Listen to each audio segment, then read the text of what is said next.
తెగించి వస్తేనే సాధ్యం. హార్ముజ్ జలసంధి దగ్గర ఇరాన్ నేను దిగ్బంధించటం లేదు అని చెప్తోంది. అమెరికా నేను దిగ్బంధించటం లేదంటోంది. కానీ కాల్పులు జరుగుతూనే ఉన్నాయి. అది తాజాగా జరిగినటువంటి ఘటన భారత్ ఫేస్ చేసింది. భారతదేశానికి సంబంధించినటువంటి ఆయిల్ ట్యాంకర్ పారాదీప్ పోర్టుకి చేరుకుంది. అయితే హార్ముజ్ జలసంధి దాటుతూ ఉండగా దాని మీద కాల్పులు జరిగినాయి.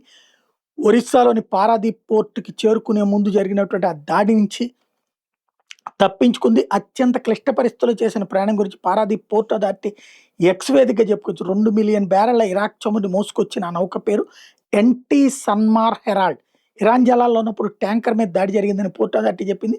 కార్గోతో పాటు అందులోని సిబ్బంది భద్రత దృష్ట్యా ఘటన అనంతరం నౌక తన మార్గాన్ని మార్చుకున్నట్టు చెప్పింది. ఎలాంటి భద్రతా ఉల్లంఘన లేకుండా భారత నౌకాదళంతో సమన్వయం చేసుకుంటూ దేశ తీరం వైపు ప్రయాణాన్ని కొనసాగించినట్టు చెప్పింది. నౌక మీద తుపాకులతో కాల్పులు జరిపినట్టు చెప్పింది. ఇది ఎవరు చేశారో మాత్రం తెలియరాలేదు. తాజాగా పారాదీప్ పోర్టుకి 22 కిలోమీటర్ల దూరంలో ఇది లంగరేసింది. దాంట్లో నుంచి ఇప్పుడు చమురు అన్లోడ్ చేస్తున్నారు.